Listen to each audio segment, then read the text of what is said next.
El sonido hueco del martillo contra la madera vieja era una melodía conocida en el jacal de El Ara. Pero, ese día, una nota discordante cambiaría todo. Resonaba mientras sus manos ásperas intentaban clavar una tabla suelta en el piso crujiente. El techo, con más goteras que un colador, ya amenazaba con apagar las brasas moribundas en la estufa de leña, un recordatorio constante de la lucha diaria por sobrevivir.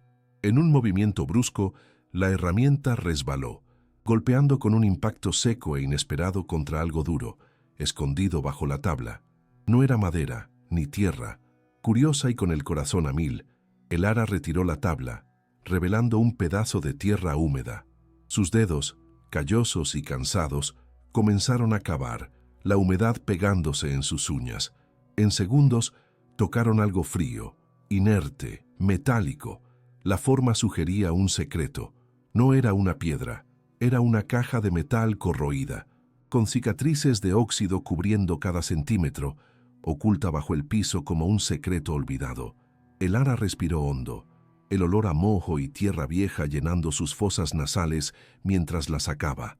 El peso era inesperado, una resistencia silenciosa que confirmaba. No estaba vacía.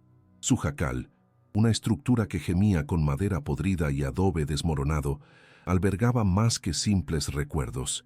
Con las manos temblorosas, El Ara examinó el hallazgo. La tapa, sellada por la corrosión, parecía impenetrable. Un pequeño candado, intrincado y oxidado, mantenía el contenido seguro. No había brillo de oro, ni la promesa fácil de riqueza inmediata, solo la opacidad del metal gastado. Sin embargo, la forma de la caja y su misterioso escondite encendieron una pequeña, pero tenaz, llama de esperanza en el pecho de El Ara. Sin éxito en el primer intento de abrir la caja, El Ara no se dio por vencida. El peso y el misterio de la caja le susurraban que algo crucial andaba cerca. Con atención redoblada, revisó la tierra húmeda alrededor del lugar del descubrimiento, el olor a suelo mojado y raíces guiando sus dedos. Fue entonces que, bajo una capa más profunda de tierra, sintió otra textura. No era metal, era un pedazo de tela vieja y gastada, sus fibras casi desintegradas por el tiempo, envolviendo un objeto más pequeño. Con delicadeza, El Ara lo desenrolló. Allí, brillando tenuemente a la luz tenue que se filtraba del techo, estaba una llave, pequeña, intrincada, su metal oscurecido por la edad. En ella, casi borradas, pero aún legibles para ojos atentos, estaban grabadas las iniciales E, A y una fecha que le saltó a la vista a El Ara, 1910. Una pieza vital, un fragmento inesperado del pasado. El corazón de El Ara le latía a mil, como un tambor desbocado en su pecho. La llave, fría y pequeña en su palma, parecía una extensión de su propia esperanza. La alzó notando que el diseño intrincado de la cabeza parecía reflejar los patrones oxidados del candado en la caja. Con la respiración contenida, la insertó en el diminuto orificio. Hubo una leve resistencia, un suave raspar de metal contra metal, y entonces, con un clic suave y definitivo, el candado cedió.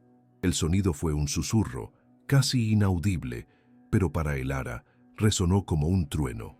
Las manos le temblaban. Con cuidado, retiró el candado y, dudando solo por un instante, levantó la pesada tapa de la caja oxidada. El interior, oscuro y misterioso, se reveló lentamente, liberando un fuerte olor a papel antiguo y tierra acumulada por el tiempo.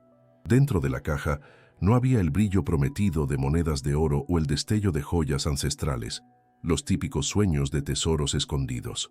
En su lugar reposaba un paquete de documentos antiguos, cuidadosamente atados con un cordel descolorido, su color casi imperceptible. Estaban protegidos por una lona encerada que, a pesar de los años, aún cumplía su propósito, manteniendo los papeles secos y a salvo de la corrosiva humedad del subsuelo. Las manos de El Ara temblaban visiblemente mientras alcanzaba el paquete, sintiendo la textura áspera del papel viejo.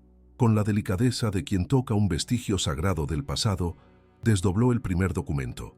La luz tenue reveló una caligrafía elegante, pero el lenguaje era formal y oficial. Eran títulos de propiedad, mapas detallados y un testamento firmado en 1910, todos sellados con sellos oficiales casi borrados por el tiempo, pero aún reconocibles. A cada línea que leía, una nueva capa de asombro se revelaba para Elara.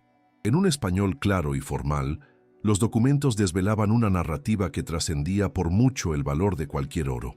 Ahí, para su incredulidad, constaba que la familia Asensio, el nombre de su difunto esposo, era la legítima e indiscutible propietaria de una vasta extensión de tierra, 250 hectáreas.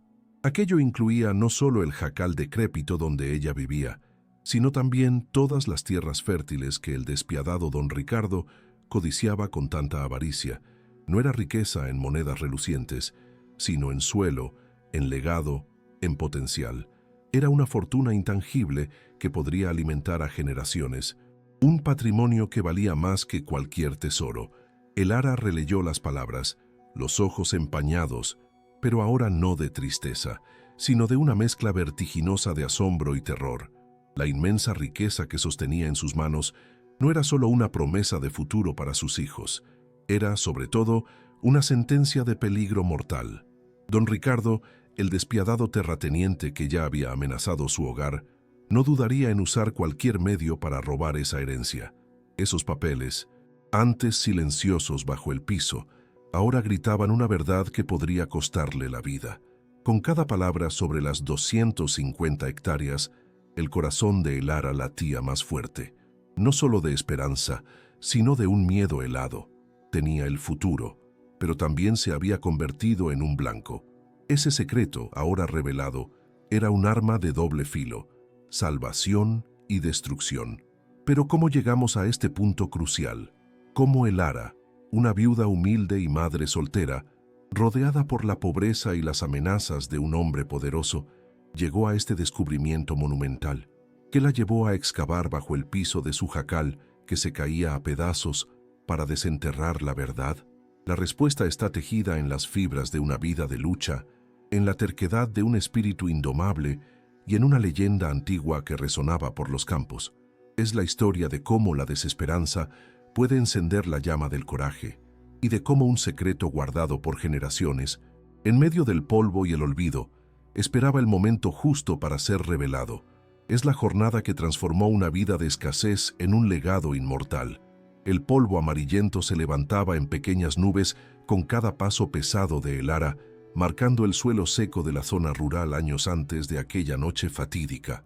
La imagen de la viuda, con el cuerpo encorvado por el sol implacable y el trabajo duro, era un retrato común en la pequeña comunidad de Santa Clara. El tiempo retrocede, revelando la red de dificultades que la envolvía mucho antes del descubrimiento del tesoro. Vemos a una Elara más joven, pero ya marcada por la vida, intentando equilibrar la faena diaria en las plantaciones de otros, con el cuidado de sus dos hijos pequeños, Miguel y Sofía. El recuerdo de su esposo, Juan, flotaba como una melodía triste, pero inspiradora. Su ausencia no solo había dejado un vacío en el corazón, sino una carga financiera abrumadora, que ella llevaba con una resiliencia casi sobrehumana. La vida era una batalla continua, donde cada amanecer traía consigo la promesa de más sudor y la esperanza de que, de alguna manera, todo saldría bien. Era la realidad brutal de quien vivía al margen, dependiendo de su propia fuerza para sobrevivir. El día de Elara comenzaba incluso antes de que el sol pintara el cielo de tonos anaranjados y rosados. El olor a café aguado y pan duro era su primer ritual matutino, seguido por el crepitar de la leña en la estufa improvisada. Sus dedos callosos manejaban la azada con una destreza adquirida en años de trabajo duro, plantando y cosechando en las tierras de los grandes dueños, que pagaban poco y exigían mucho. La tierra seca, que un día fue su único consuelo, ahora parecía burlarse de sus esfuerzos, recordándole la dura realidad. Con cada golpe de la herramienta en el suelo árido, Elara sentía los músculos quemar, pero la imagen de sus hijos hambrientos era un motor más potente que cualquier cansancio. El sudor le corría por la frente, salado y caliente, mezclándose con el polvo que impregnaba su ropa descolorida. El trabajo era incesante, una danza agotadora bajo el sol abrasador, donde cada pequeña cosecha era una victoria pírrica contra el hambre. Miguel, con sus 7 años y una energía inagotable, corría por los campos áridos, transformando ramas secas en espadas y piedras en fuertes, mientras Sofía, un año menor, lo seguía con ojos curiosos y una risa que lograba ablandar hasta el más duro de los corazones. Para Elara, ellos eran la razón de su existencia, los faros que la guiaban en medio de la oscuridad de la privación. A pesar de las dificultades, ella se esforzaba por infundir alegría en sus vidas. Les contaba historias de un pasado que apenas conocía, sobre un pueblo fuerte y orgulloso, y trataba, a su manera, de proteger la inocencia de su niñez. Cada noche, después de una comida escasa, Elara se sentaba con ellos a la luz parpadeante de una lámpara de queroseno, enseñándoles las pocas letras que sabía y transmitiéndoles la importancia de la honestidad y la resiliencia. El amor de madre era el único lujo que podían permitirse, y era, para ella, más valioso que cualquier oro. El recuerdo de Juan, su amado esposo, era un santuario silencioso en el corazón de Elara. Él había sido un hombre íntegro, de manos fuertes y una mirada que transmitía una bondad rara, siempre defendiendo lo que era justo, incluso si eso significaba enfrentarse a los poderosos. Fue él quien le enseñó a amar la tierra, a respetar sus ciclos y a ver belleza en la simplicidad del campo.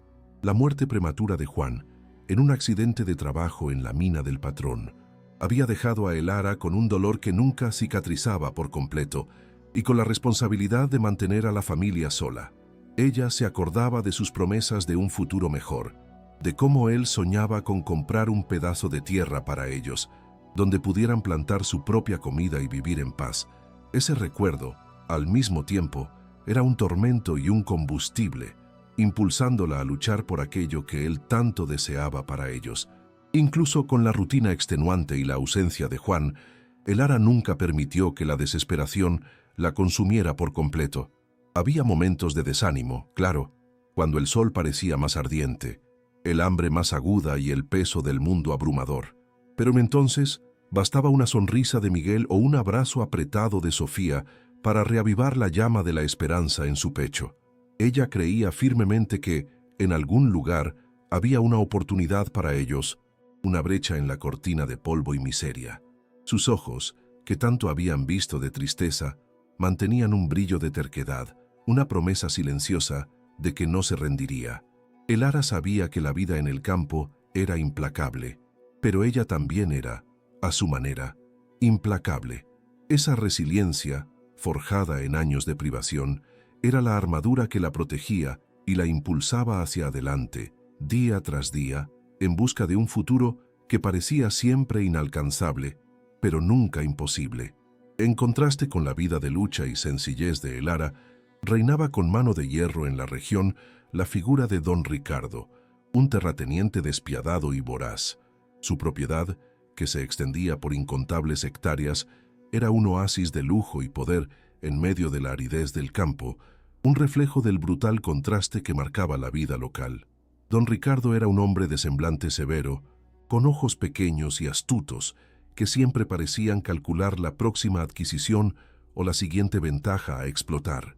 Él no conocía la palabra compasión, y su riqueza se construía sobre el sudor y las lágrimas de los pequeños agricultores, muchos de ellos sin escrituras de sus tierras, a merced de su arbitrariedad.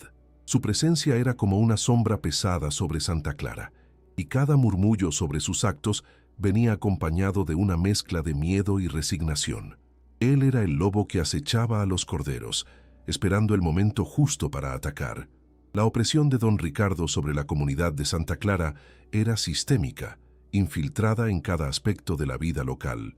Él controlaba el acceso al agua, dictaba los precios de los pocos productos agrícolas que los pequeños campesinos lograban vender y, lo más cruel, manipulaba la posesión de la tierra. Muchos residentes vivían bajo la amenaza constante de desalojo en sus propias casas, construidas con años de sacrificio, pero sin los papeles que garantizaran la propiedad.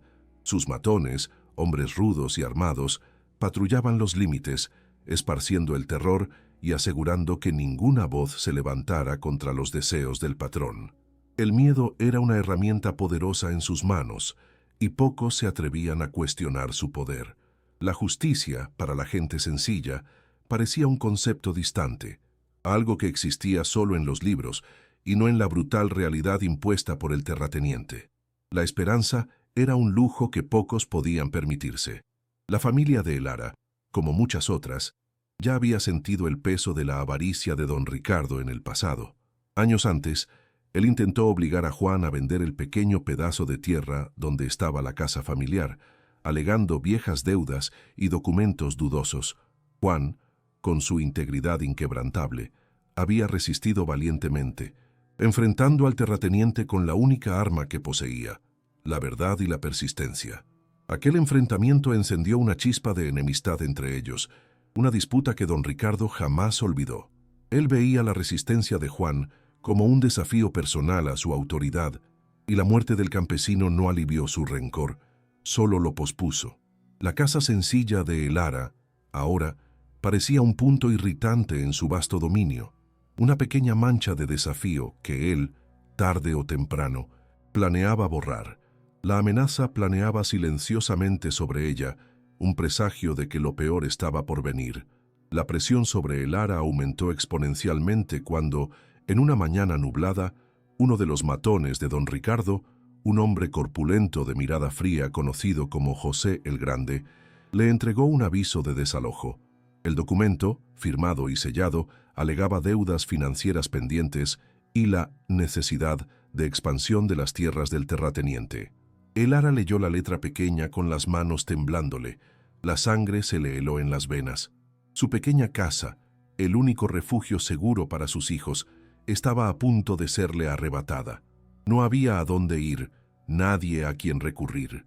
El plazo era corto, despiadado, 30 días para desocupar la propiedad que Juan tanto se había esforzado por proteger. El aviso no era solo un pedazo de papel, era una declaración de guerra, una clara demostración de que don Ricardo estaba determinado a aplastar cualquier resistencia. El reloj corría y Elara se sentía acorralada, con el futuro de sus hijos pendiendo de un hilo. El aviso de desalojo que José el Grande le entregó a Elara se sentía menos como papel y más como un presagio, una lápida para el futuro de su familia. La desesperación le apretó el pecho a Elara, un nudo sofocante que le robaba el aire de los pulmones.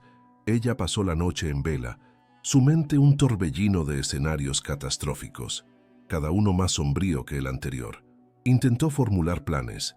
Buscó en sus recuerdos alguna orientación que Juan pudiera haberle dejado, pero la abrumadora oscuridad de su situación parecía engullir toda y cualquier luz. Los niños, ajenos a la gravedad del aviso, dormían tranquilos, y la visión de su inocencia solo profundizaba su angustia. ¿Cómo protegería a sus hijos de un poder tan implacable y voraz como el de don Ricardo? La casa, que antes era un refugio, ahora parecía un barco hundiéndose lentamente, y Elara no veía tierra a la vista. La urgencia de la situación era aplastante, y sentía la responsabilidad pesar sobre sus hombros. La atmósfera en la pequeña casa cambió drásticamente en los días siguientes. La alegría infantil, antes tan presente, empezó a desvanecerse, sustituida por una preocupación silenciosa que Elara intentaba ocultar. Observó con pesar cuando su hijo menor, Pedrito, que siempre había sido un niño vibrante y lleno de energía, enfermó. Una fiebre persistente y una tos seca lo dejaban postrado, con los ojos vidriosos de cansancio. Elara lo abrazaba con fuerza, el calor de la fiebre quemando su piel, mientras su corazón se partía en pedazos.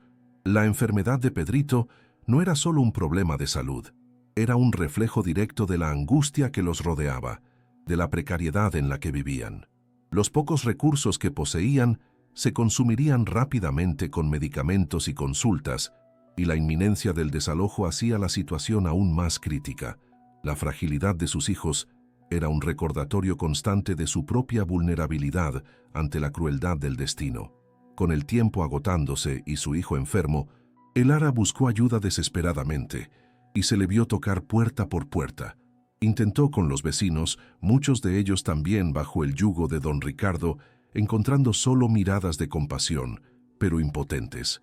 La sombra del terrateniente se extendía por toda la comunidad, un manto de miedo que impedía cualquier tipo de resistencia colectiva. Elara intentó contactar a las autoridades locales, pero el oficial de la pequeña delegación, un hombre de semblante cansado, solo negó con la cabeza. «No hay nada que podamos hacer, Elara. Don Ricardo tiene los papeles en regla». Las puertas se cerraban una a una, y cada rechazo era una punzada dolorosa, una confirmación de su soledad y de la fuerza abrumadora del enemigo.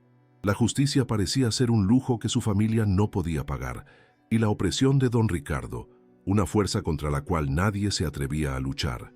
La humillación de Elara se hizo pública en un mercado del barrio, donde ella intentaba sacar algo de extra para las medicinas de Pedrito.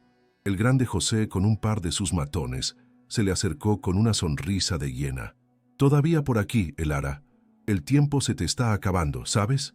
Le dio una patada, con un desprecio que te cala los huesos, a una canasta de frutas que estaba cerca de su puestito improvisado, desparramando todo por el suelo en un gesto de puro desdén. La gente alrededor se hizo chiquita, bajando la vista. «A don Ricardo no le gusta la gente que se pone de necia. Será mejor que vayas recogiendo tus cosas». Su voz era un susurro que te helaba la sangre, cargado de pura burla. Elara sintió cómo le ardía la cara, no solo por la vergüenza, sino por la rabia que le hervía por dentro. La escena era un espectáculo público de la tiranía de don Ricardo, un recordatorio cruel de que no la dejarían en paz ni en los lugares más concurridos. El corazón le latía a mil, y el dolor de la humillación se le mezclaba con una indignación que iba en aumento. Aquella noche, la imagen del grande José y sus palabras le rebotaban en la cabeza a Elara. Él la veía como una mujer pequeña, insignificante, a punto de tirar la toalla. Pero, mientras ella observaba a Pedrito, la fiebre bajándole un poquito, un recuerdo fugaz de Juan le vino a la mente. Aquel hombre terco, que se negó a agachar la cabeza, que le plantó cara a don Ricardo con la verdad y la persistencia. Elara sintió revivir el dolor de la pérdida, pero junto a eso, una chispa de su propia fuerza. Juan nunca hubiera dejado que los aplastaran así. Él luchó hasta el final, con una dignidad que ella ahora tenía que imitar. ¿Iba a ser ella menos digna que él, menos valiente? El legado de resistencia de su esposo era una carga pesada, pero también un grito silencioso que le pedía a gritos que encontrara la misma garra. La lucha de Juan no podía ser en vano, y la humillación que sufrió despertó en ella una determinación feroz, unas ganas de no rendirse. A pesar de la llama de resistencia que se encendió, hubo un momento de profunda desesperanza, una caída que no pudo evitar. La vieron, en medio de la noche, sin los niños cerca, derrumbarse en lágrimas silenciosas. Las lágrimas le resbalaban por la cara, empapando la almohada gastada. Era un lamento mudo por Juan, por su hijo enfermo, por un futuro que parecía desmoronarse ante sus propios ojos. El agotamiento físico y emocional era abrumador. La carga de preocupaciones le había llegado al tope. Se sentía como una planta arrancada de raíz, sin tierra, sin aire, flotando a la deriva. El peso del mundo parecía caerle directamente encima. En aquel cuarto oscuro, solo ella y la oscuridad, Elara se dejó tragar por completo por el dolor, permitiéndose sentir cada faceta de la desesperación antes de, quizás, encontrar alguna fuerza para levantarse de nuevo.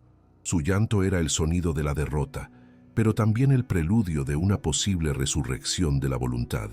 Mientras el sol empezaba a asomarse por el horizonte, pintando el cielo de tonos anaranjados, Elara se recompuso. El dolor todavía estaba ahí, una presencia constante, pero algo había cambiado dentro de ella. Sus ojos recorrieron el pequeño cuarto, la mirada posándose en una vieja caja de madera empolvada, olvidada en un rincón. Era una caja que le pertenecía a Juan, llena de cachivaches que ella nunca había tenido el valor de tocar desde su muerte. Un día, años atrás, él había mencionado, casi de pasada, sobre los secretos de la tierra, guardados por los antiguos, mientras hojeaba un librito en esa caja. En aquel entonces, Elara había descartado sus palabras como divagaciones de un hombre obsesionado con las leyendas, pero ahora la frase le resonaba de otra forma, un eco débil de esperanza en medio de la desesperación que la rodeaba. La caja, Antes solo un recuerdo, cobró un nuevo significado, una posible llave para lo imposible. Impulsada por aquella memoria difusa, Elara sintió un pinchazo de curiosidad, un hilito de esperanza en medio del caos. Él notó el cambio en su semblante. Ya no tenía nada que perder. La situación ya era para llorar. Si don Ricardo quería la tierra a toda costa, quizás había algo en la tierra misma que pudiera detener su codicia desmedida. Ella se acordó de las historias que Juan le contaba sobre el coronel Valerio, sobre el oro escondido y las almas en pena que guardaban el secreto. Cuentos de hadas para niños. Eso siempre pensó. Pero Juan se tomaba esas historias muy en serio, estudiando mapas viejos, entrevistando a los ancianos de la comunidad, con una pasión que ella no comprendía del todo en ese momento. Él veía algo más, algo que ella, con su forma de ser tan práctica, nunca había notado. La caja de Juan parecía ser el punto de partida para esta búsqueda improbable, una última jugada para salvar a su familia del abismo. Era un camino peligroso, incierto, pero la única alternativa que le quedaba. Con una determinación nueva y urgente, Elara decidió seguir esa pista improbable. Ignorando el cansancio y la fiebre de Pedrito, que iba bajando poco a poco, ella abrió la caja de Juan. Dentro, entre herramientas oxidadas y papeles viejos, la vieron encontrar un diario gastado, con la tapa de cuero agrietada y las páginas amarillentas por el tiempo. Era la letra de Juan, pero mezclada con garabatos y dibujos extraños. Al final del diario había una nota, casi un garabato, con un nombre y un lugar: la vieja Ermelinda, a la orilla del arroyo seco. Ermelinda era una anciana de la comunidad, conocida por su conocimiento de las historias antiguas y por vivir aislada, lejos de las miradas del pueblo. Esa era la primera etapa de su viaje, una peregrinación en busca de una sabiduría olvidada, que podría ser la única salvación para su familia y su hogar. A la mañana siguiente, Elara dejó a sus hijos con una vecina de confianza, prometiendo regresar pronto, y se puso en camino. La caminata hasta la casa de Ermelinda era larga y pesada, por senderos de tierra y una vegetación tan densa que parecía querer tragársela. Finalmente, la vieron divisar la morada de la anciana, una cabaña sencilla de bahareque, cubierta de enredaderas que parecía haber surgido directamente de la tierra. El olor a hierbas secas y humo de leña flotaba en el aire, mezclándose con el dulce perfume del monte húmedo. El silencio era casi palpable, roto solo por el canto lejano de los pájaros y el suave murmullo del arroyo seco cercano. El lugar irradiaba un aura de misterio, como si guardara secretos de siglos, un refugio para las historias olvidadas. Ahí parecía que el tiempo se había detenido, y las leyendas podían, de hecho, hacerse realidad bajo sus pies. Elara dudó un momento antes de tocar a la puerta de madera envejecida de la cabaña. Un crujido lento y la figura encorvada de Ermelinda aparecieron en la abertura. Los ojos de la anciana, aunque nublados por la edad, parecían ver a través del alma de Elara, un brillo de sabiduría ancestral en ellos. «Sabía que vendrías, muchacha. Juan solía hablar de ti». La voz de Ermelinda era ronca, como hojas secas al viento, pero cargada de una ternura inesperada. Hizo un gesto para que Elara entrara. El interior de la cabaña era acogedor, lleno de ollas de barro, canastas de mimbre e incontables frascos de hierbas, cada uno con su olor distinto y único. Ermelinda le ofreció a Elara un té humeante, observándola con una quietud que transmitía tanto conocimiento como paciencia. El encuentro era más una confesión silenciosa que una visita, y Elara se sintió obligada a revelar su carga sin demora. Elara, sentada en la única silla disponible, con los dedos apretando la taza caliente, empezó a hablar sobre el aviso de desalojo, la enfermedad de Pedrito y la desesperanza que la estaba matando. Ermelinda escuchó atentamente, con la cabeza inclinada, sus ojos escudriñando cada palabra. Cuando Elara mencionó a Juan y el diario, los ojos de la anciana brillaron con un reconocimiento sombrío. Ella suspiró, la voz un susurro. «Nadie vive aquí sin conocer la verdad, mija. El coronel Valerio no solo enterró el oro, sino también a los hombres que lo escondieron para que jamás fuera encontrado. Dicen que los espíritus todavía andan por ahí cuidándolo. Juan buscaba lo que pocos se atrevían. Él hablaba de un mapa, de una promesa que el coronel le habría hecho a uno de los esclavos sobre la tierra a cambio del tesoro. Elara escuchaba, con la piel de gallina, las palabras de la anciana tejiendo una telaraña de misticismo e historia en sus oídos. A Elara le dio un escalofrío por la espalda al escuchar la leyenda que Ermelinda le detallaba. La mitad de su mente, la parte práctica y pragmática, luchaba por aceptar una historia tan fantástica, llena de espíritus y promesas olvidadas, pero la otra mitad, la parte desesperada de su ser, se agarraba a cada palabra como a un clavo ardiendo, una oportunidad que no se esperaba. La mención de Juan y su conexión con la leyenda le daba credibilidad a las palabras de la anciana. ¿Juan creía en eso?, preguntó Elara, con la voz casi inaudible. Ermelinda solo asintió con la cabeza. Él creía en la justicia, en lo que era correcto. El tesoro, para él, era la clave para la justicia, no para la riqueza. La anciana, entonces, extendió la mano arrugada, señalando el diario de Juan que Elara había traído consigo. El camino está escrito ahí si sabes leer entre líneas. Él dejó una señal, algo que solo tú, Elara, serías capaz de entender. Las palabras de Ermelinda le resonaron en la mente a Elara. Una señal que solo tú serías capaz de entender. La vieron abrir el diario de Juan de nuevo, sus manos temblándole levemente por la expectativa. Ella miró los garabatos, los dibujos, pero nada parecía tener sentido de inmediato. Entonces, un recuerdo, una costumbre peculiar de Juan, le vino a la mente con claridad. Él siempre marcaba sus pasajes favoritos en libros con una hojita seca de ruda, una superstición de su abuela para ahuyentar el mal y atraer la buena suerte. Con un nuevo fervor, Elara hojeó las páginas, buscando algo fuera de lugar, cualquier indicio de que Juan había dejado un mensaje. Sus dedos se deslizaron sobre el papel áspero hasta que, en una de las últimas páginas, sintió un pequeño bulto. Ahí, cuidadosamente escondida entre las páginas, estaba una hoja de ruda, aplastada y seca, marcando un dibujo que parecía ser un mapa rudimentario, casi imperceptible para el ojo no entrenado. Con el corazón latiéndole fuerte, Elara quitó la hoja de ruda. La página marcada reveló un dibujo que, a primera vista, parecía un enredo de líneas y símbolos arcaicos. Pero al mirar más de cerca, ella se dio cuenta de que no era un dibujo al azar. Era un mapa, algo tosco, de la propia región, con puntos de referencia naturales como el arroyo seco, una piedra grande y un árbol centenario que ella reconoció de inmediato. Pequeñas cruces y símbolos desconocidos estaban esparcidos por el mapa, con anotaciones de Juan en una caligrafía apurada y casi indescifrable. Era la pista que Ermelinda había mencionado, un legado del esfuerzo de Juan, una hoja de ruta para una verdad que él había perseguido incansablemente. Aquel papel, amarillento y frágil, era más que un mapa, era la promesa de una esperanza, la materialización de todo lo que Juan había luchado por desentrañar antes de su muerte, un tesoro de conocimiento en sus manos. El mapa era la clave del enigma, la pieza que faltaba en el rompecabezas. Al lado del dibujo había una serie de anotaciones que Elara empezó a descifrar con la ayuda de Ermelinda, quien se acercó para examinar el hallazgo con sus ojos astutos.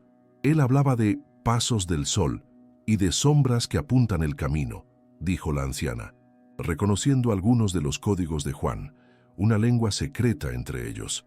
El diario, aunque escrito de forma fragmentada, revelaba las obsesiones de Juan, sus investigaciones sobre la historia del coronel Valerio y su búsqueda incesante del oro. No era solo un tesoro de riquezas materiales, sino un tesoro de justicia, una forma de asegurar que la tierra les perteneciera a sus verdaderos herederos y que la memoria de Juan fuera honrada. Elara sintió una ola de emoción intensa. Juan no estaba solo buscando oro. Él estaba buscando una forma de proteger a su familia, incluso después de su partida, y esa era la prueba irrefutable de su amor y su lucha incansable. Elara y Ermelinda se inclinaron sobre el mapa amarillento, el silencio de la noche punteado solo por el susurro del papel y la respiración contenida de Elara. La anciana señalaba con un dedo arrugado los garabatos, traduciendo las anotaciones apuradas de Juan en susurros. Él buscó los pasos del sol, Mija, la luz que se mueve con las horas, indicando dónde las sombras se encontraban en los equinoccios. Era un lenguaje críptico, una danza de luz y oscuridad que exigía más que una simple mirada superficial. Elara sentía la urgencia del tiempo, la respiración de sus hijos durmiendo en el cuarto de al lado, cada latido de su corazón haciendo eco de la responsabilidad de descifrar aquel enigma, la herencia de toda una vida de Juan para ellos. La descifración no era solo un ejercicio intelectual, era un clavado en la mente de Juan, un diálogo póstumo con su amado. El diario, con sus páginas descoloridas, revelaba los estudios de su esposo sobre la historia local, las leyendas sobre el coronel Valerio y su fortuna robada. Juan había rastreado los movimientos del sol y de las estrellas, usando la sabiduría de los ancianos de la comunidad, incluyendo a Ermelinda, para entender los puntos de referencia naturales. Cada símbolo en el mapa era una pieza de un rompecabezas complejo, un testamento de la meticulosidad de Juan y de su amor incondicional. Elara pasó las noches en vela, la mente hirviendo con posibilidades, la adrenalina del descubrimiento inminente, mezclándose con la dulzura del recuerdo. El plan empezó a tomar forma en la mente de Elara, un diseño arriesgado, pero vital. Ella necesitaba actuar con discreción, evitando cualquier atención innecesaria del coronel Valerio o de sus matones, que patrullaban el pueblo como buitres. Sus hijos eran la prioridad, la razón de su valentía, y cualquier movimiento equivocado podría ponerlos en peligro. Ella le explicó a Ermelinda su estrategia, los peligros inherentes a la búsqueda y la necesidad de absoluta confianza. «No puedo fallar», Elara susurró, con la voz ahogada. La anciana solo le apretó la mano, una mirada de comprensión y apoyo, reforzando la certeza de que Elara no estaba sola. La elección del lugar inicial de la búsqueda se basó en una interpretación particularmente difícil de Juan sobre el murmullo del arroyo donde el viejo roble abraza el cielo. Las anotaciones de su esposo eran poesía para quienes entendían la tierra. Elara y Ermelinda identificaron un área remota, en los límites de la propiedad que un día había pertenecido a los ancestros de Juan, un lugar con vegetación densa y de difícil acceso. Los desafíos eran incontables, el terreno irregular, la necesidad de pasar desapercibida y la oscuridad de la noche que sería su única aliada. El olor de la tierra húmeda y el sonido distante del arroyo serían los compañeros de su jornada secreta, un presagio de algo grandioso. Elara, armada con una pala y aquel mapa que era una extensión de su propia esperanza, decidió que la primera incursión sería sola, para evaluar el terreno y probar la interpretación de las pistas. La convicción le ardía en el pecho como una brasa viva. A cada paso, ella sentía la presencia de Juan, como si él estuviera guiando sus movimientos, la fuerza de su amor y su determinación fluyendo a través de ella. No era solo sobre oro, era sobre honor, justicia y la liberación de su gente. La decisión final estaba tomada, con la bendición silenciosa de Ermelinda y el recuerdo vívido de la sonrisa de Juan, un farol en la oscuridad que ella estaba a punto de enfrentar. La primera tentativa de Elara ocurrió en el silencio de la noche, bajo un manto de estrellas que parecían observar en silencio su travesía. El lugar elegido, el murmullo del arroyo donde el viejo roble abraza el cielo, parecía prometedor, correspondiendo a las descripciones de Juan. El aire estaba pesado, cargado con el olor de tierra mojada y hojas en descomposición, y el sonido del arroyo corría en un constante susurro. Elara, con la pala en mano, sentía el peso de sus esperanzas en cada músculo. La búsqueda parecía una danza con el pasado, un desafío lanzado por un enigma antiguo que ella anhelaba descifrar, a cada paso más cerca de la verdad que Juan había perseguido. El camino hasta el lugar fue pesado, las ramas le rasguñaban la piel, las piedras sueltas la hacían tambalear y la oscuridad era casi total, obligándola a ir a tientas en algunos tramos. El sudor le corría por la cara, mezclándose con el polvo del camino. Llegó al roble imponente, sus raíces entrelazadas como brazos gigantes en la tierra. La imagen era espectacular, pero también abrumadora. Aquel lugar estaba vivo, latiendo con la historia del bosque.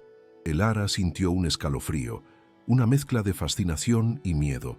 Se arrodilló sintiendo lo áspero de la corteza del árbol y el olor a tierra mojada que salía de alrededor, lista para la tarea. Con el corazón a mil, el ara empezó a excavar en la base del roble, justo donde las sombras apuntaban, según había descifrado en el mapa. La pala se hundía en la tierra húmeda con un sonido sordo. El esfuerzo físico pronto empezó a agotarla. Se concentró en la tarea, haciendo a un lado el cansancio que ya le pesaba en los hombros. Cada palada de tierra que quitaba venía cargada de esperanza, la expectativa de que el siguiente golpe de pala revelaría algo, lo que fuera. Los grillos cantaban a coro, la banda sonora de su solitaria faena, y el tiempo parecía estirarse mientras ella seguía con su búsqueda incansable. Pasaron las horas y el hoyo en la tierra se hacía cada vez más hondo. El agotamiento empezaba a pasar factura con cada movimiento. Le quemaban los músculos, las manos le dolían con ampollas, y la luz del amanecer ya se asomaba entre las hojas, tiñendo el cielo de un gris pálido. Nada, ni una pista, ni una señal. La tierra removida solo mostraba raíces enredadas y rocas. El desánimo empezaba a apoderarse de ella, una sensación amarga que le carcomía la determinación. El sudor se le pegaba a la ropa, y el olor a tierra se mezclaba con el de su propio esfuerzo, un cruel recordatorio de su falta de éxito. La frustración le pesaba como una losa en el estómago. El ara paró, la pala tirada a un lado, el cuerpo adolorido y el alma hecha pedazos. Lágrimas de cansancio y decepción le brotaron de los ojos, un río salado corriéndole por las mejillas sucias. João había sido tan meticuloso, pero ella, quizás, no estaba a la altura. El dolor de no encontrar nada era casi tan intenso como el peso de la enfermedad de su hijo. La mañana avanzaba, y ella sabía que necesitaba regresar antes de que alguien notara su ausencia. Era una derrota momentánea, pero cada fibra de su ser sentía el sabor amargo del fracaso, y la esperanza parecía desvanecerse con la luz del sol. Con el corazón encogido, el ara cubrió el hoyo de forma rudimentaria, tratando de no dejar rastros evidentes. Al regresar a casa, revisó las notas de João con otra perspectiva, una mezcla de desesperación y terquedad. ¿Dónde se había equivocado? ¿Dónde había fallado en la interpretación? Pasaba los dedos sobre las palabras de su esposo, sintiendo la textura del papel viejo, la búsqueda ahora una cuestión de honor y supervivencia. Ermelinda observaba en silencio, ofreciéndole un té de hierbas para calmar los nervios, un apoyo inquebrantable que mantenía encendida la llama de la esperanza en medio de la oscuridad de la primera falla. Un nuevo entendimiento surgió en medio de su agotamiento. El ara notó un pequeño símbolo en el mapa, casi imperceptible, que había pasado por alto, una línea ondulada cerca de la descripción del viejo roble. João siempre había sido un hombre que unía los puntos de forma no convencional. Esa línea no representaba el arroyo, sino el movimiento de un curso de agua subterránea, o quizás la huella de un antiguo canal de irrigación. Las pistas de João tenían varias capas, no eran obvias. El ara sintió un nuevo impulso. «No es el árbol el que guía, Ermelinda», susurró. «Es el agua la que esconde el camino». La anciana solo asintió, con un brillo de comprensión en sus ojos. La segunda incursión de el ara la llevó a un punto específico, ya no el roble, sino un afloramiento rocoso menos evidente, donde la línea ondulada del mapa de João se cruzaba con lo que parecía ser un antiguo lecho de río. La noche era de nuevo su cómplice, pero esta vez la luna llena ofrecía una luz plateada, revelando los contornos del paisaje. El aire, más fresco y húmedo que en el intento anterior, traía el olor a minerales y tierra mojada, un aroma que el ara empezó a asociar con la esperanza. Sus pasos eran más firmes, la convicción guiándola después de la reinterpretación de las pistas de João, con sus sentidos agudizados por el fracaso anterior. Al acercarse al afloramiento, una pequeña cueva casi imperceptible, el ara sintió una intuición fuerte, un escalofrío que le recorrió la espalda. Algo había allí. El aire dentro de la pequeña gruta se sentía más pesado, más antiguo. Sus ojos rastrearon el suelo, cubierto por una capa de hojas secas y pequeñas ramas. Movió las hojas con los pies, y entonces un brillo sutil le llamó la atención. No era oro, sino un trozo de roca con una forma inusual, casi esculpida, diferente de las otras piedras. El olor a humedad y moho era más intenso allí, y el silencio era casi palpable, roto solo por su propio corazón acelerado. Con la punta de la pala, el ara apartó la piedra y de repente un sonido metálico y hueco resonó en la pequeña cueva. No fue un golpe contra roca sólida, sino un golpe sordo que parecía resonar de algo enterrado bajo la tierra. El corazón se le disparó. El sonido era inconfundible, el sonido de la esperanza materializada. Una ola de adrenalina le recorrió el cuerpo, disipando el cansancio. La visión de aquella hendidura en la tierra, antes invisible bajo el follaje, ahora parecía llamarla. El sudor le corría por el rostro, pero ya no era de agotamiento, sino de pura emoción, mientras el sonido del metal, como un canto de sirena, la atraía más cerca de su destino. El ara empezó a cavar con fervor renovado, sus movimientos ahora más rápidos, más precisos. La tierra cedía más fácilmente en este lugar, parecía menos compacta, una señal de que el suelo había sido removido antes. En poco tiempo, la pala raspó de nuevo el metal, revelando una superficie oscura y oxidada. No era un baúl grande, sino una caja de hierro oxidada, casi camuflada por la suciedad y los años. El tacto de aquel metal frío y áspero bajo sus manos sucias era la prueba irrefutable de que había llegado al final de la búsqueda de Juan. El olor a hierro viejo se mezclaba con el de la tierra húmeda, una fragancia de victoria. Con las manos temblándole, el ara limpió la tierra de la caja de hierro. Bajo la luz de la luna, pudo distinguir las marcas del tiempo, arañazos profundos y puntos de corrosión. La caja, aunque vieja, parecía increíblemente resistente. Tenía un candado complejo, pero para su sorpresa, ya estaba forzado, oxidado e inutilizable.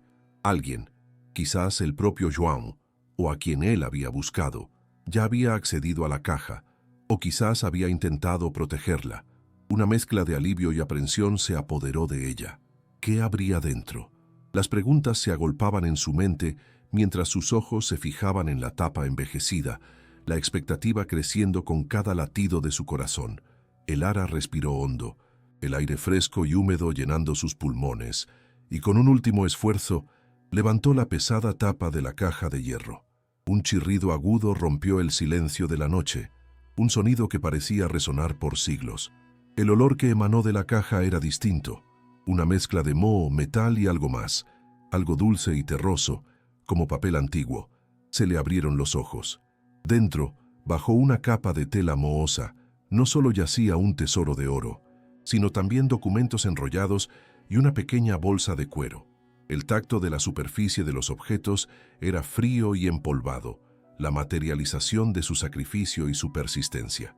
El primer vistazo al contenido fue de pura incredulidad. Lingotes de oro macizo brillaban tenuemente en la penumbra, reflejando la luz de la luna. El brillo amarillento era inconfundible, un espectáculo que parecía irreal.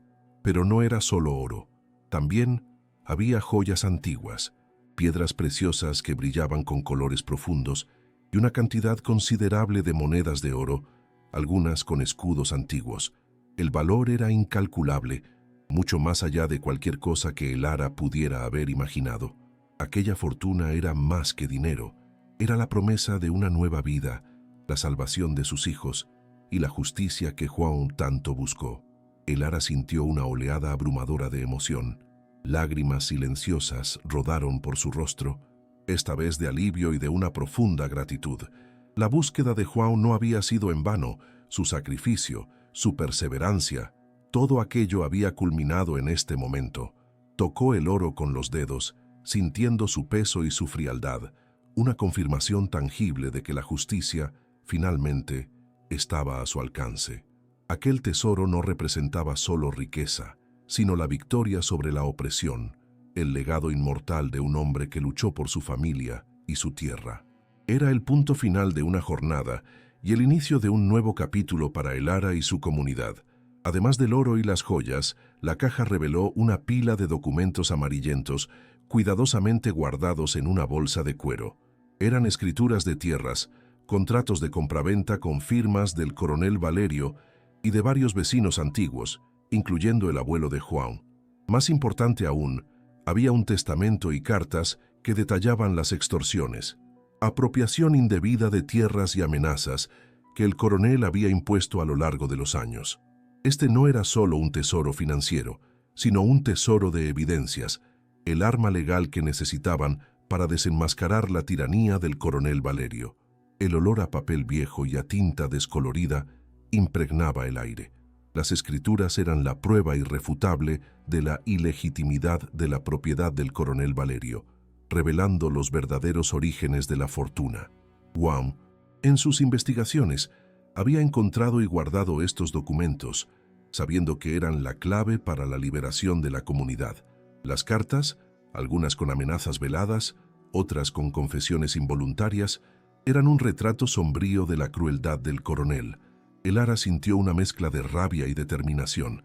Aquel tesoro era, sobre todo, un legado de justicia, un escudo para su familia y para todos aquellos que habían sido explotados.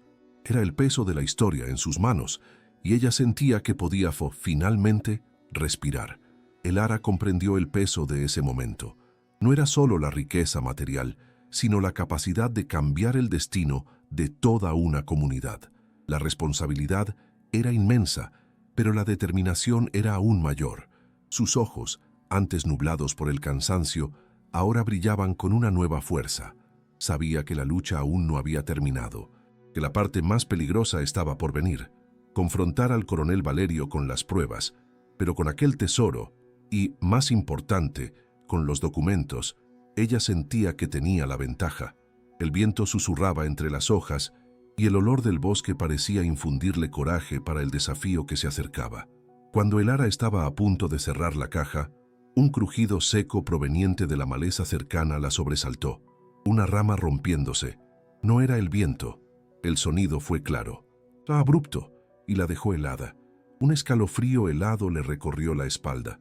Sus músculos se tensaron. Alguien estaba allí, observando. El corazón de Elara latía desbocado, el sonido del peligro inminente ahogando la alegría del descubrimiento. Actuó por instinto, cerrando la tapa de la caja con un golpe sordo y cubriéndola a toda prisa con tierra y hojas, el sudor volviendo a correrle, no por el esfuerzo, sino por el pánico y el miedo palpables. El peligro no era una amenaza lejana, ahora estaba muy cerca. El sonido, un innegable crujido de madera seca bajo los pies, sumió a Elara en un terror que no sentía desde el día en que el coronel Valerio amenazó a sus hijos. Su cuerpo reaccionó incluso antes de que su mente lo procesara, cada fibra de su ser alertándola del peligro inminente.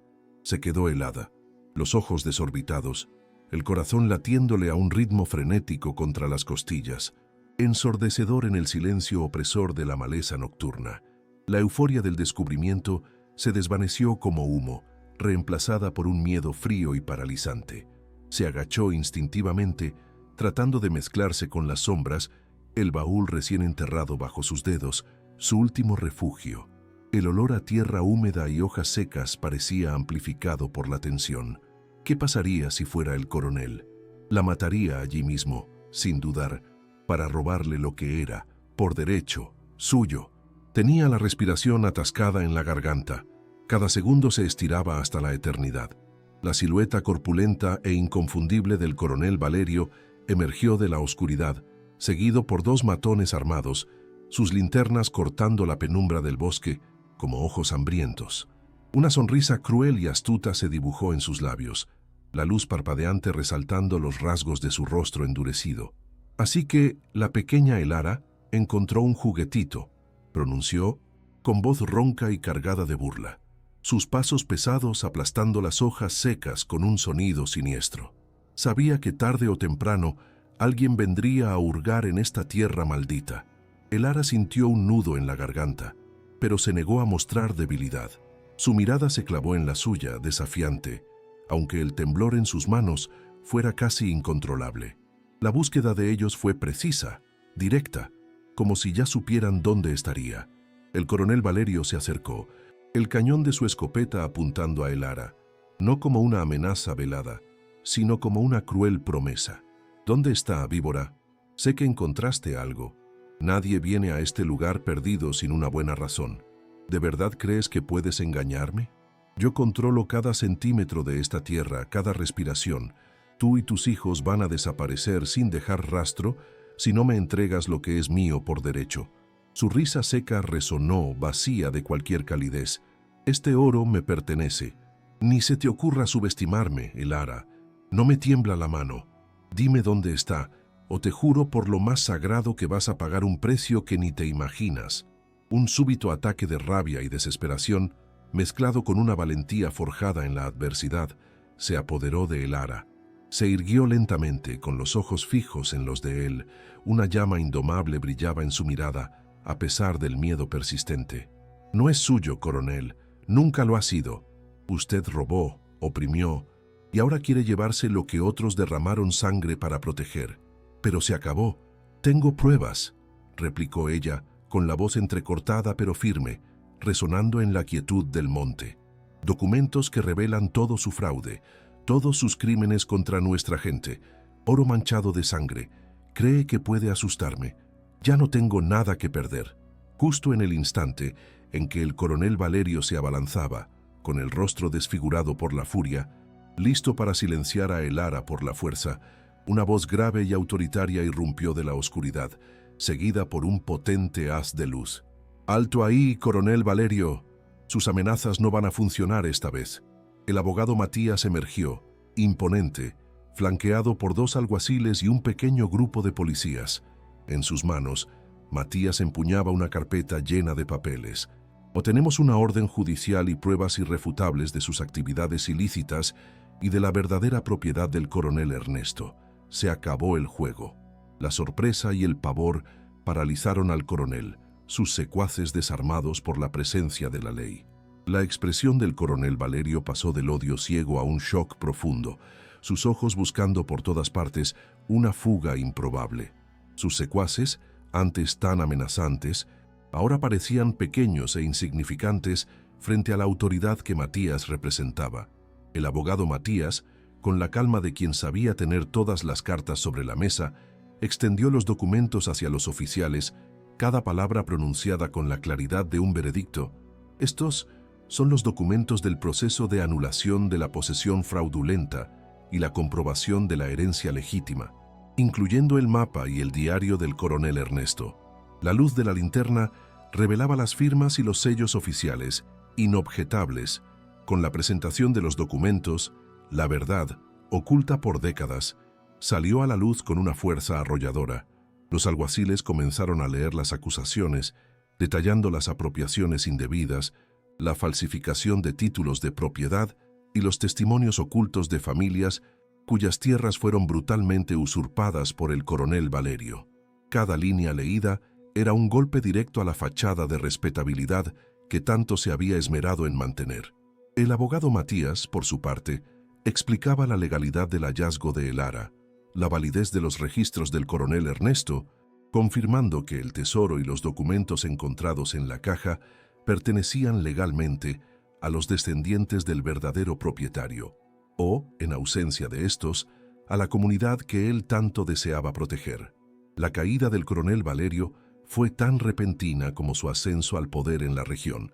Él, que alguna vez dictó las reglas con puño de hierro, ahora se veía acorralado, su furia impotente ante la ley. Intentó resistir, argumentar, vociferar amenazas vacías, pero sus gritos fueron ahogados por los procedimientos legales y por la presencia inquebrantable de la justicia. Los policías lo esposaron, un gesto simbólico que ponía fin a un largo reinado de terror. La escena, bañada por la luz intermitente de las linternas y los faros de los vehículos que llegaban para reforzar la operación, marcaba el fin de una era de opresión y el inicio de un nuevo tiempo para la comunidad, un tiempo de reparación y esperanza. La noticia del arresto del coronel Valerio se extendió como reguero de pólvora, no de destrucción, sino de liberación, por los pueblos y caseríos vecinos. Los residentes, que por tanto tiempo vivieron bajo el yugo de su miedo, apenas podían creer que la pesadilla había terminado por fin. Las expresiones de asombro dieron paso a lágrimas de alivio y a murmullos de gratitud. Para muchos, la liberación de Elara de la opresión del coronel Valerio era también su propia liberación. La justicia, que parecía una abstracción distante, se materializaba ante sus ojos, personificada en la valentía de una mujer común que se atrevió a enfrentar al tirano. La atmósfera de la región cambió, impregnada de una nueva ligereza y una promesa de días mejores. Con el arresto del coronel Valerio, el tesoro, ahora legalmente reconocido como propiedad legítima, pasó a la custodia de Elara. Los documentos del coronel Ernesto no solo validaban la existencia del oro, sino que también establecían la ilegitimidad de todas las tierras y bienes que Valerio había usurpado a lo largo de los años. El proceso judicial subsiguiente fue largo, pero culminó en la recuperación de vastas propiedades y en la restitución de muchos bienes robados a las familias. Elara, con la ayuda incansable del abogado Matías, se aseguró de que cada centavo y cada pedazo de tierra se usara para el beneficio de la comunidad. Ella era la guardiana de un legado, no solo para sí misma, sino para todos los que sufrieron. Elara, ahora con recursos y un propósito renovado, no perdió el tiempo. Lo primero que hizo fue asegurar un futuro digno para sus hijos, invirtiendo en su educación y asegurándose de que tuvieran acceso a todas las oportunidades que la vida les había negado. Reformó su pequeña casa, pero su enfoque principal estaba en la comunidad. El oro y los documentos, antes solo un secreto, se convirtieron en herramientas de transformación. Las deudas de muchos residentes fueron saldadas, las amenazas de desalojo desaparecieron y una sensación de seguridad comenzó a florecer donde antes solo había desesperación. Elara, de mujer oprimida, se había convertido en la brújula que guiaría a su gente hacia un nuevo amanecer, usando cada recurso con sabiduría. La visión de Elara para la comunidad fue más allá del alivio inmediato. Ella soñaba con un lugar donde todos tuvieran oportunidades, y con el apoyo del abogado Matías y la nueva administración local, comenzó a implementar proyectos ambiciosos. Se construyó una clínica de salud, ofreciendo atención médica gratuita. Una escuela digna, con maestros calificados, abrió sus puertas para niños que nunca habían tenido un libro en sus manos. Carreteras precarias fueron pavimentadas, facilitando el transporte y el acceso a los mercados, impulsando la economía local. Pozos artesianos fueron perforados, llevando agua potable a áreas que siempre sufrieron la sequía. Elara supervisaba cada detalle. Su determinación era la fuerza motriz detrás de cada avance. Elara no se convirtió en una gobernante, sino en una líder por excelencia, cuyo ejemplo inspiraba a todos. Ella creaba oportunidades, fomentaba el cooperativismo entre los agricultores e incentivaba el desarrollo de pequeños negocios, transformando la subsistencia en prosperidad. El pueblo, antes sinónimo de abandono y sufrimiento, renacía como un faro de esperanza y resiliencia. Los niños, antes destinados a un futuro incierto, ahora soñaban con universidades y profesiones. La confianza regresó a los ojos de los ancianos, que veían en sus nietos la promesa de un futuro que les fue negado. El cambio era palpable, visible en cada sonrisa, en cada proyecto concluido. Su gestión de la riqueza era un modelo de altruismo. Los años pasaron y el legado de Elara floreció.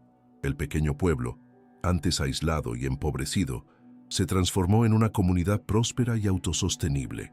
La memoria del coronel Valerio y de su tiranía se desvanecía, sustituida por las historias de la valentía de Elara y la generosidad que ella sembró. Nuevas generaciones crecieron sin conocer la opresión, beneficiándose de la infraestructura, la educación y la salud que el descubrimiento del tesoro y la visión de Elara proporcionaron.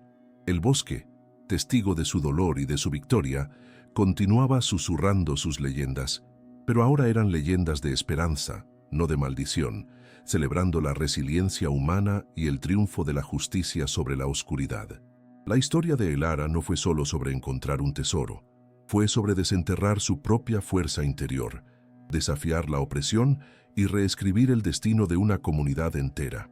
Fue la prueba inquebrantable de que la verdadera riqueza reside no en lo que se acumula, sino en lo que se comparte, en el legado de justicia y esperanza que se deja para las futuras generaciones. Su jornada, del miedo a la valentía, de la desesperación a la transformación, se eternizó como un faro, recordándonos a todos que, incluso en las sombras más profundas, la valentía de un individuo puede encender la llama de la redención, restaurando la dignidad donde parecía perdida para siempre.